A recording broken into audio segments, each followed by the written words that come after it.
नमस्कार। बोल के लब आजाद है तेरे, मैं अभिसार शर्मा और मैं जानता हूं कि आप मेरे इस कार्यक्रम का इंतजार कर रहे थे बिहार के पहले चरण के मतदान के बाद। और अब मैं जानता हूं कि आप उस सवाल का जवाब मुझसे चाहते हैं कि पहले चरण के मतदान में कौन आगे है। बोल के लब आजाद है तेरे, बोल ज़बां अब तक तेरी है। अब मैं अपनी तरफ से तो कुछ नहीं कहूंगा और उसके दो कारण हैं। सबसे पहला कारण कि मैं खुद जमीन पर नहीं हूं 2015 की तरह, क्योंकि 2015 में मैं जमीन पर था और मैं देख रहा था कि क्या हो रहा है। दूसरा, यह मेरी आदत है कि अमूमन मैं भविष्यवाणी नहीं करता कि कौन जीतने वाला है। हालांकि मेरे पास जानकारी होती है और उस जानकारी के आधार पर मैं यह मशवरा बना लेता हूं कि कौन आगे है। मगर हां, कुछ सामने संकेत उभर कर आ रहे हैं और वो संकेत मैं आपके सामने देने वाला हूं। और न सिर्फ वो, बल्कि मैंने और मेरी टीम जो है न्यूज़ क्लिक में, हम लोगों ने कुछ मंत्रणाएं की हैं, कुछ एनालिसिस किया है और वो एनालिसिस मैं आपके सामने पेश करने वाला हूं। और उसके आधार पर आप इस मशवरे पर पहुंच सकते हैं कि कौन जीतने वाला है, न सिर्फ ये राउंड बल्कि आने वाले राउंड्स भी। सबसे पहले मैं आपको सुनवाना चाहता हूं कि आरजेडी के सांसद, राज्यसभा सांसद मनोज झा ने क्या कहा। मनोज झा पूरी तरह से आश्वस्त हैं कि पार्टी को कम से कम 71 में से 55 सीटें मिल रही हैं। क्या कह रहे हैं वो सुनिए। साथियों, सबसे पहले आपके माध्यम से पूरे बिहार प्रथम चरण के मतदाताओं को प्रणाम। उनके स्नेह और जान भार ने चुनाव की स्थिति बदल दी। हम कभी बोले उनका इस्तेमाल नहीं करते, लेकिन मैं आपको कहूं 55 सीटों पर हम जीत चुके हैं।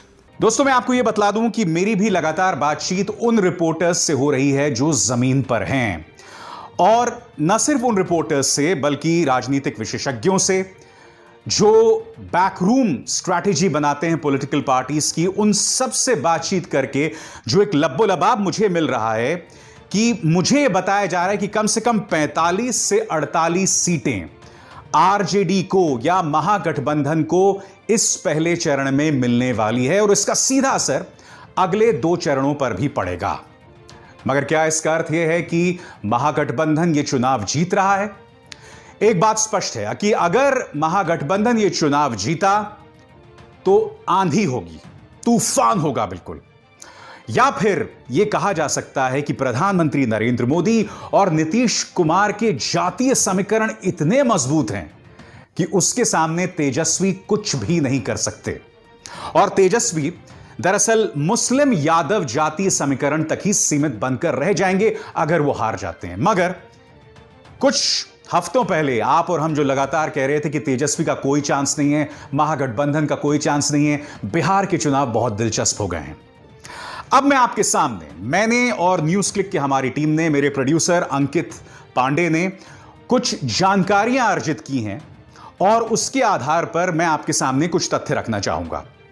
सबसे पहले यह बात सामने उभर कर आई है कि इस बार पहले चरण के मतदान में नंबर 1 युवा, नंबर 2 ग्रामीण वोटर ने बढ़ चढ़कर वोट किया है। इसका क्या अर्थ है?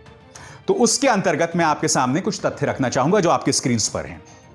बिहार चुनाव में कुल मतदाताओं का लगभग 50% युवा है। बिहार में बेरोजगारी और शिक्षा को लेकर युवाओं में जबरदस्त नाराजगी है। इसका मतलब क्या हुआ? आपको खुद से सवाल पूछना होगा कि इस वक्त युवा बेरोजगारी को लेकर किससे नाराज है? नीतीश कुमार से नाराज है या 15 साल पहले जिस आरजेडी की सरकार है उससे नाराज है? आपको जवाब मिल गया। अब आगे बढ़ते हैं। कोरोना वायरस के चलते ग्रामीण इलाकों में वोटिंग टर्नआउट शहरी इलाकों की तुलना में ज्यादा रहा। अब इसमें सवाल यह है कि जो मजदूर लॉकडाउन के समय वापस लौटे थे और उनको कठिनाइयों का सामना करना पड़ा था, उनका गुस्सा क्या एनडीए के लिए है? उसको लेकर नुकसानदेह हो सकता है या नहीं? जी हां, यही नहीं, मैं आपको बताना चाहूंगा कि कुछ और लोग भी इस बात की तस्दीक कर रहे हैं कि ग्रामीण इलाकों में वोट ज्यादा पड़ा है और वहां नाराजगी के चलते वोट पड़ा है। प्रोफेसर डीएम दिवाकर, जो कि फॉर्मर डायरेक्टर हैं और साथ ही A N Sinha institute of social studies से जुड़े हैं, उनका यह कहना है कि जो जानकारी हमें मिली है उसके मुताबिक ग्रामीण इलाकों में वोट जो है वो शहरी इलाकों की तुलना में कहीं ज्यादा पड़े हैं। अब आपको खुद से सवाल पूछना पड़ेगा कि ग्रामीण इलाकों में किसको लेकर नाराजगी है, बताइए। अब आगे बढ़ते हैं दोस्तों। लॉकडाउन के समय लौटे मजदूरों के पास कोई काम नहीं था। क्या उनकी नाराजगी नीतीश कुमार और बीजेपी सरकार से है, या फिर तेजस्वी यादव या फिर महागठबंधन से है? क्योंकि जो तमाम वोटर लौट रहा था या तमाम मजदूर लौट रहा था, उसके पास यहां पर भी कोई काम नहीं था। उसमें बेतहाशा नाराजगी थी। अचानक 4 घंटे का भी एक तरह से नोटिस नहीं दिया था मोदी सरकार ने, और वो सड़क पर आ गया था। कितनी तस्वीरें थी, 100 से ऊपर मजदूर जो है वो सड़क पर चलते चलते मर गया। अब आपको यह सवाल खुद से पूछना है कि उसकी नाराजगी किसको लेकर है। आगे बढ़ते हैं दोस्तों। कई वरिष्ठ पत्रकारों का कहना है, और हमारी टीम ने वरिष्ठ पत्रकार पुष्यमित्र से बात की, और उनका कहना है कि जेडीयू को फर्स्ट फेज में काफी नुकसान होता दिखाई दे रहा है। महागठबंधन पहले चरण में आगे निकलता हुआ दिखाई दे रहा है। हालांकि बीजेपी, जी हां, बीजेपी को लेकर क्या स्थिति है? हालांकि बीजेपी को लेकर उतनी नाराजगी नहीं है जितनी नीतीश कुमार को लेकर है। इस बार ग्राउंड पर बीजेपी और जेडीयू के काडर उतने एक्टिव नहीं दिख रहे हैं जितना कि आरजेडी या अन्य दलों के हैं। जी हां, बीजेपी और जेडीयू के काडर में किसी भी तरह का सामंजस्य नहीं दिखाई दे रहा है, और बात यहां नहीं रुकती। भारतीय जनता पार्टी को लेकर उतनी ज्यादा नाराजगी लोगों में नहीं है, और यही वजह है कि एनडीए के लिए उम्मीद यहां से दिखाई देती है। एनडीए को उम्मीद दिखाई देती है प्रधानमंत्री नरेंद्र मोदी से। हालांकि मैं ये बात नहीं समझ पा रहा हूं कि मेरी कई विश्लेषकों से बात हो रही है, और खासकर बिहार में जो ग्राउंड पर हैं उनसे बात लगातार हो रही है, और वो मुझे लगातार बता रहे हैं कि नीतीश कुमार को लेकर लॉकडाउन के दौरान जो समस्या हुई, नीतीश कुमार को लेकर नाराजगी है। बल्कि आप जानते हैं जो वाहियात लॉकडाउन हुआ, जिस तरह से लॉकडाउन का क्रियान्वयन हुआ, उसके लिए जिम्मेदार तो केंद्र की बीजेपी सरकार है। तो फिर बीजेपी से क्यों नहीं नाराजगी? यह मुझे काफी हद तक असमंजस में डाल रही है। यही नहीं, मुंगेर में वोटिंग टर्नआउट जो है काफी गिरा है, जिसका कारण हाल ही में मुंगेर में हुई हिंसा है, जो कि दुर्गा पूजा में हुई। आपकी स्क्रीन पर मैं आपको बताना चाहता हूं कि मुंगेर में वोटिंग परसेंट सिर्फ 47% है। मैं आपको बतलाना चाहता हूं कि किस तरह का टर्नआउट हुआ। आपकी स्क्रीन पर, of the 71 constituencies across 16 districts that went to the hustings in the first phase, Baka recorded the highest voter turnout of 59.6%, Jamui 57.4%, Gaya 57%, Kaimur 56.9% और मुंगेर, जिसका मैं जिक्र कर रहा था, वहां सिर्फ 47.3%। ये जानकारी किसी और ने नहीं बल्कि बिहार के chief electoral officer HR Shrivastava ने दी है। तो इससे पता चल रहा है कि दुर्गा पूजा में पुलिस ने जिस तरह से गोलीबारी की, जिसमें एक व्यक्ति मारा गया, उसकी नाराजगी मुंगेर में लोगों में है। मुंगेर में संभवतः भारतीय जनता पार्टी का जो पारंपरिक वोटर है वो नहीं उतरा वोट देने। क्या इसका नुकसान बीजेपी को होगा? क्या इसका नुकसान एनडीए को होगा? ये सवाल उठना लाजमी है। अब आपके जहन में कई और सवाल होंगे। मसलन यह भी कहा जा रहा है कि देखिए, महागठबंधन या आरजेडी तो MY पार्टी है, यानी कि मुस्लिम यादव, और हो सकता है कि सिर्फ मुस्लिम और यादवों ने ही उन्हें वोट दिया हो, और चूंकि मुस्लिम और यादव उनके पक्ष में लामबंद हुआ है, लिहाजा जो बाकी जातियां हैं वो एनडीए के पक्ष में लामबंद हो रही हैं। मैं आपके सामने कुछ तथ्य रखना चाहूंगा दोस्तों। मसलन इस बार महागठबंधन ने अन्य जातियों के कैंडिडेट्स को भी मैदान में उतारा है। आपके सामने करीब 21 EBC यानी कि अति पिछड़ा वर्ग से 21 प्रत्याशी मैदान में, 14 ब्राह्मण, 16 कुशवाहा, 38 शेड्यूल कास्ट और 18 राजपूत। मैं आपसे एक सवाल पूछना चाहता हूं, इन लोगों को मैदान में उतारा आरजेडी ने, क्या ये अपने जाति के लोगों को या उनके जो समर्थक हैं वो आरजेडी के पक्ष में लेकर आएंगे? क्या ये सवाल अपने आप में लाजमी नहीं?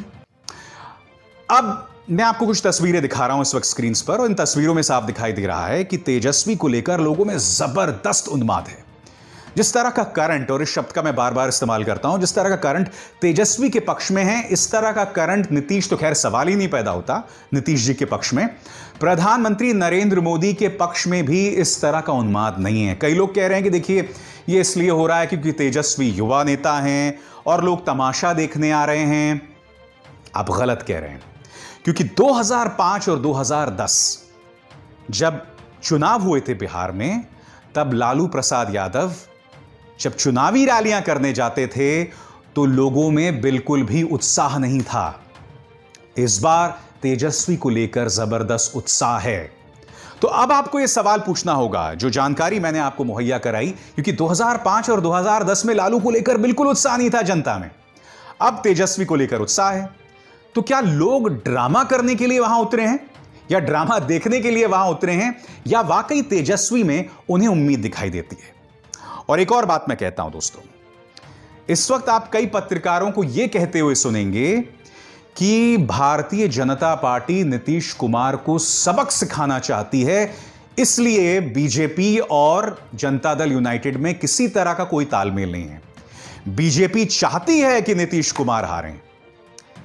इससे बड़ा झूठ कुछ नहीं हो सकता दोस्तों। देखिए, हकीकत यह है कि अगर बीजेपी जीतती है तो वो बीजेपी और जनता दल यूनाइटेड की संयुक्त ताकत से जीतेगी, संयुक्त सीटों से जीतेगी। जो लोग आपसे कहते हैं कि मोदी और अमित शाह नीतीश कुमार को सबक सिखाना चाहते हैं, वो दरअसल एनडीए की हार के बहाने ढूंढ रहे हैं। एनडीए की हार को छुपाने के बहाने ढूंढ रहे हैं। इन लोगों के तर्कों से बचिए। जी हां, अगर एनडीए जीतती है तो उसके पीछे बीजेपी और जनता दल यूनाइटेड की संयुक्त ताकत है और कुछ नहीं। यही नहीं दोस्तों, 2015 में महिलाओं ने खास तौर पर नीतीश कुमार के लिए वोट किया था, जातियों से ऊपर उठकर वोट किया था। और क्यों किया था? क्योंकि जब नीतीश कुमार शराबबंदी लाए थे तो उसका असर घरों में दिखाई दे रहा था, मगर धीरे धीरे इसको लेकर हकीकत सामने आने लगी। कुछ दिनों तक तो शराबबंदी का असर दिखाई दिया, मगर अब हो क्या रहा है आप लोगों से पूछिए। पटना में, वैशाली में, मुजफ्फरपुर में तो लोग कहते हैं आपको आसानी से घरों में शराब मिल जाया करेगी। अब वो औरतें जिन्होंने 2015 में नीतीश के लिए अपनी राय जतलाई थी जातियों से ऊपर उठकर, अब वो वापस अपनी जातियों की तरफ आ रही हैं। यानी कि अब वो वोट देंगी तो शायद अपनी जातियों, अपने प्रत्याशी के हिसाब से। हो सकता है कि इसके जरिए भी नीतीश कुमार के लिए उम्मीद की एक किरण हो, यानी कि वो जिस जाति से आते हैं, उनकी जो जाति से जुड़ी महिलाएं हैं, उनके लिए वोट करेंगी, या उनका जो समीकरण बन रहा है बाकी जातियों के साथ, हो सकता है वो एनडीए के लिए वोट करें और वो जीत जाएं। ये अपने आप में है, मगर ये अपने आप में एक बहुत बड़ा झटका भी है नीतीश कुमार के लिए। पहले जो औरतें थी लगातार उनके साथ, वो अब शायद उनके साथ नहीं है। अब मैं आपको एक और हकीकत बताता हूं दोस्तों।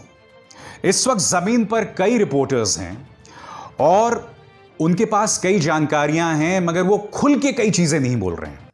मसलन कोई भी रिपोर्टर ये खुलकर नहीं बोल रहा है कि भारतीय जनता पार्टी हार रही है, और कह भी कैसे सकता है, कहने की हिम्मत भी नहीं हो सकती है। मैं आपको एक छोटी सी मिसाल देता हूं दोस्तों। जब पिछली बार यानी कि 3 साल पहले उत्तर प्रदेश में चुनाव हुआ था, और मेरी एक दोस्त थी जिन्होंने ये कह दिया था और लगातार कह रही थी कि अखिलेश यादव दोबारा चुनकर आ रहे हैं। जाहिर सी बात है उनकी भविष्यवाणी गलत साबित हुई। नतीजा यह हुआ कि उनको इतनी बुरी तरह से टारगेट किया गया, इतनी बुरी तरह से निशाना बनाया गया, इतनी बुरी तरह से ट्रोल किया गया कि कुछ महीनों में उन्हें अपनी नौकरी छोड़नी पड़ी। मैं आपको बताना चाहता हूं दोस्तों, भारतीय जनता पार्टी के जो प्रचार तंत्र है ना, वो इतना ज्यादा उग्र है कि अगर भारतीय जनता पार्टी हार रही हो तो कोई हिम्मत नहीं करेगा यह कहने की कि भारतीय जनता पार्टी हार रही है। मगर हां, अगर विपक्ष हार रहा होगा तो लोग खुल के कहेंगे कि साहब विपक्ष हार रहा है। क्यों? क्योंकि देखिए, अगर विपक्ष जीत रहा हो और अगर आप यह कह दें कि विपक्ष हार रहा है, तो जब नतीजे आएंगे तो विपक्ष आपको टारगेट नहीं करेगा। कांग्रेस, आरजेडी, समाजवादी पार्टी ये आपको निशाना नहीं बनाएंगे, ज्यादा से ज्यादा आपको ट्रोल करेंगे। मगर अगर भारतीय जनता पार्टी को लेकर आपकी भविष्यवाणी गलत साबित हुई, यानी कि अगर आपने यह कह दिया कि बीजेपी हार रही है और वो बाद में जाके जीत गई, तो आपकी खैर नहीं। इसकी ढेरों मिसालें हमारे सामने हैं।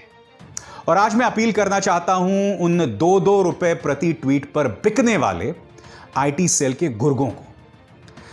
प्रॉब्लम क्या है तुम लोगों के साथ कि तुम लोगों ने पूरे संवाद को, समाज के पूरे नैरेटिव को इतना गंदा बना दिया है, इतना कीचड़ बना दिया है, क्योंकि तुम्हें लगता है कि साहब कीचड़ में ही कमल खिलता है। नहीं, ऐसा नहीं है।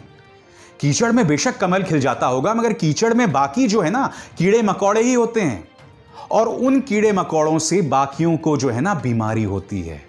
यह बात ध्यान रखो। एक चुनाव जीत जाओगे, अगला चुनाव जीत जाओगे, मगर कभी ना कभी अंत होगा। कभी ना कभी तुम भी विपक्ष में बैठोगे और उस वक्त उन पत्रकारों के साथ होगे जो सरकार से सवाल करते हैं, मेरे जैसे पत्रकारों के साथ। खैर, जो भी है, मैंने आपको बताया कि क्यों कई लोग ये कहने से डरते हैं कि भारतीय जनता पार्टी हार रही है। इसकी भी पीछे की हकीकत मैंने आपको बताई। मगर एक बात तय है, मुझे खुशी इस बात की है कि ये चुनाव बहुत करीबी हैं, बहुत जबरदस्त मुकाबला है। एक dark horse Tejashwi Yadav fight दे रहा है जिसकी हमने कल्पना भी नहीं की थी। और एक और बात दोस्तों, यह सवाल कांग्रेस पर है। हरियाणा में कांग्रेस ने किसी तरह की कोई कोशिश नहीं की थी, फिर भी मुकाबला इतना करीबी हुआ क्योंकि जनता उस वक्त चाहती थी कि वो भारतीय जनता पार्टी को हराए, मगर विकल्प नहीं थे। कांग्रेस खुद सामने उभर कर नहीं आ रही थी। कांग्रेस ने इसी तरह से हाथ से सत्ता को जाने दिया मध्य प्रदेश के अंदर अपने आपसी मतभेद के चलते। आज यह सवाल है कांग्रेस जैसे मुख्य विपक्षी दल को लेकर कि आपको राजनीति को गंभीरता से लेना होगा। मैं जानता हूं कि केंद्रीय स्तर पर राहुल गांधी जो हैं, चाहे चीन की बात हो, चाहे कोरोना की बात हो, चाहे आरोग्य सेतु की बात हो, वो जो भी बात आज से कई महीनों पहले कह रहे थे वो बाद में सही साबित होती है। मगर संगठनात्मक रूप पर आपको ऊर्जा लानी पड़ेगी, आपको जोर लगाना होगा, तभी डेमोक्रेसी, लोकतंत्र जो है वो मजबूत होगा। मेरे इन शब्दों को याद रखिएगा। नमस्कार।